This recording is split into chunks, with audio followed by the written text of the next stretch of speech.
Thank you very much. Appreciate everyone's time. Let me get started.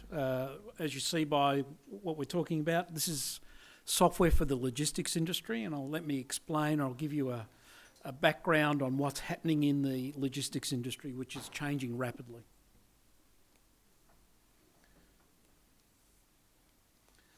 First of all, and most importantly, here's what's happening in the market of parcel deliveries. Probably all of you know that the amount of parcels being shipped around the world to people's homes or to separate locations of the companies is exponentially been growing. And you can see even just from year to year, there's significant growth in this industry. So the logistics parcel management industry is even today still growing at a very rapid rate of knots. It's in excess of 20% a year.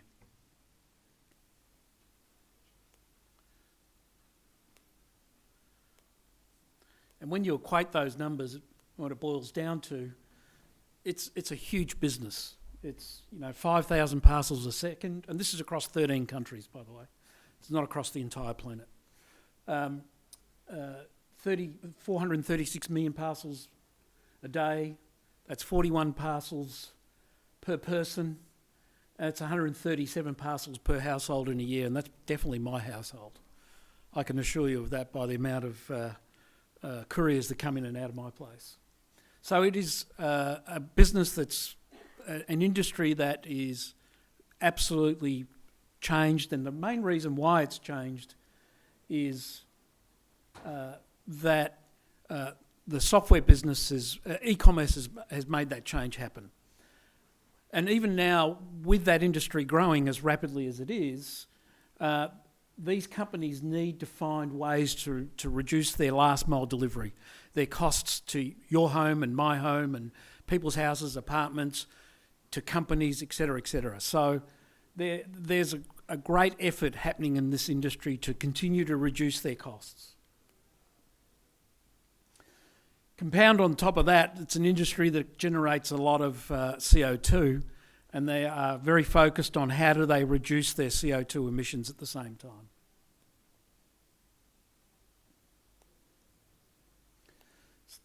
So what's driving the change? And it's an industry that's been stagnant for literally the last 30 odd years and hasn't really changed much. But like software's eaten many other industries like media and banking and finance, it is now eating this industry alive. They're having to change how they do their business. There's new startups coming into the market on a regular basis. We're still seeing, even in the economic times that the world is in right now, we're still seeing huge investments from VCs and private equity funds into this market around the world to the tune of billions and billions of dollars. So it really is, software is really reinventing this whole space about how you manage the logistics of physical goods that get moved around. There's all sorts of crazy ideas around what's going to happen with the last mile. And I just put two of them up there, which is they're talking about they'll make stuff en route to you. I'm not sure that the Australian railway system could actually cope with that, but that's another story. And you've all seen, images of drones flying in and dropping parcels at your home. So there's all sorts of ways that people are trying to create a new business, a new methodology for how they get these parcels moved around. From our perspective, we focus in on one part of the market, which is what we call our exchange points. And these are physical lockers. Now, the physical locker really doesn't mean much to us, right? It's really the software that operates in the physical locker space.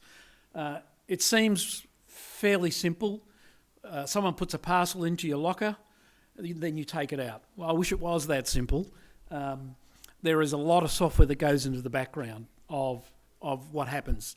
And depending on how critical that item is or how important that item is to you, depends on how much someone's prepared to pay for access to that physical space. So let me give you a couple of examples. And our revenue as a company, are 60+% is in the United States today. So we are truly a global software company today. So if I take a university campus in the US, which are different to here, most of the students in a university campus in the US are living on the campus, right? Now, you can't just get a physical product shipped to your dorm room if you're at Stanford University, because of all of the security reasons and the security risks associated with that. So it has to go through an exchange point where you get notified that something's arrived, and then you can come down and pick it up. So there's security reasons for why they have these sort of facilities across the campuses in the US. Another example of that is, and we sell to a lot of enforcement locations, if you've got an armament room in a police station, once again in California, you want to make sure that all of your guns and ammunition and all of the stuff that the police carry are protected, right? So they're in locked facilities. And inside those locked facilities, they then want to know that policeman X has the following items, assets, and when he finishes his shift, he puts those assets back into a locked facility. The system knows that those assets are back in there, and then when the next police officer starts, those assets get reassigned to the next person. So there's a lot of critical elements that happen in there. Is the person who they say they are? Do they have the right to get access to those assets? So there is a lot of complex workflows that happen inside this. It could be a room where, in the police force, where they've got items from a crime scene, all the evidence rooms. Even if it's just a pair of sunglasses, that might have been evidence to a particular crime. The physical good is not worth much money, but it's critical to evidence. So who gets access to those, when, how, why? Do they have the rights? Do they have the privileges to go in and get those items? Are all critical points to an enforcement location. So they're just some examples, and I'll just give you one more. Apple's a large customer, in fact our largest customer. They run all their prototyping of hardware. So if they're working on an iPhone 18 now, what's just come out, 14, they just don't want all of those prototypes roaming around the building, not knowing who's got them, where and when, because they are pretty sensitive to that physical stuff getting out into the marketplace before it should.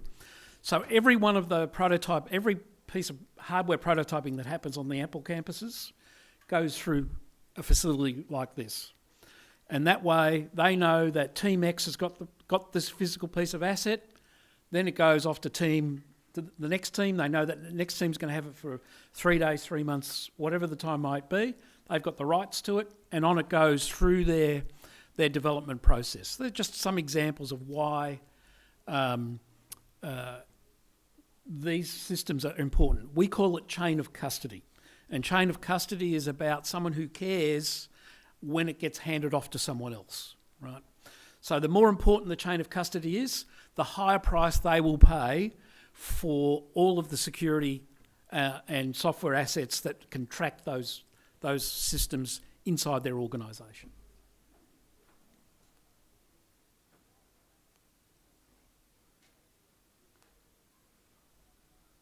Now, we basically have TZ Cloud, a product that we announced 6 months ago, which has a range of software assets in there that does all of this work.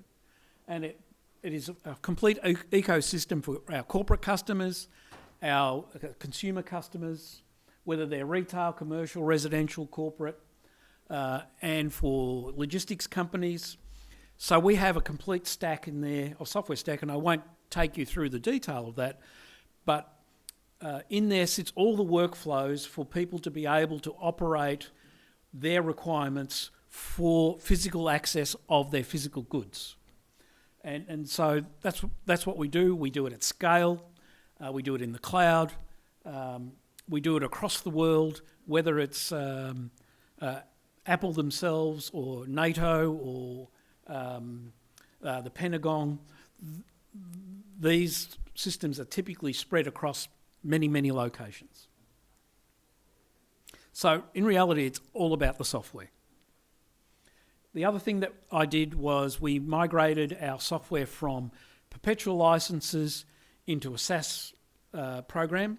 So basically all of our software that we sell today and for the last 9 months is on an annuity basis. And so we no longer sell perpetual licenses. In fact, all of our perpetual licenses that we have out in the market, and we have around over 200,000, we call them doors in the marketplace, that are sitting on perpetual licenses, and we're working through a migration plan of migrating our customers away from perpetual licenses into a software as a service license, which will generate annuity revenue for ourselves, and I'll explain that in a moment. We really do have the who's who of a customer base, and we are moving this entire customer base into an annuity business. So as I stated, Apple uses it for their prototyping, Netflix, Salesforce, Cisco, Google, they're all using it for different use cases, but we really do have a fantastic blue chip customer base that we can leverage and expand upon. I don't think there's many customers that could call out these names for a size of the business that TZ is. Let me just focus on this number. It doesn't, and put this into perspective. So I've driven the whole company from a one-off project-based view of the world into MRR, which is monthly recurring revenue. And we started this about 9 months ago, and when I started this, it was sub $100,000, and now, as of about 3 weeks ago, it was $313,000. I've already told the market that we expect this to grow at the rate of a minimum of 50%, and we're on track to do that. So what will happen over time is that our monthly annuity revenue will cover absolutely, we won't depend on any project work. It will cover the costs of the operating business. And remember, this is just all software. So from our perspective, the more of this we deploy, there's no physical assets we have to provide or additional work we need to do. This is just enabling our customers to switch into our cloud environment and use the service from our cloud environment. So from our perspective as a cost base, it is not a linear increase in cost for us at all. So the key driver for me and for the business is to grow this MRR revenue as quickly as possible and get it to a point where it covers all the costs of the business. And I think you can basically do the numbers yourselves. We've got 200,000 plus doors out there. The average that we charge per door on a software license perspective depends on the use case, but it'll go down as low as, say, $5 a door and as high as $25 a door. That's US. So call the average somewhere between $10 and $12. And we will be going into that customer base and migrating them over the next 12 months into an annuity model. How much of them we'll get, time will tell. But the reality is that the ones we've already moved, we've had a 100% success rate. Admittedly, they're the people who wanted to do it first because they see the benefits of it. We won't get them all, but I suspect that we're going to get a very high proportion of these people to move into our software as a service platform over the next 12 months. We've told all our customers that in September of 23, next year, that all perpetual licenses will go end of life and no more development will be done on perpetual licenses, and we will cease support on those licenses. So the customers will have two choices. Choice number one is stand on their own and just continue to milk that their asset, sweat their asset, or to migrate to a TZ cloud environment. So that's the journey that we're on. TZ today is no longer a hardware company. It is now truly becoming a global software company. So that's really all I wanted to say today, and I appreciate your time. Thank you, Mario. Thank you.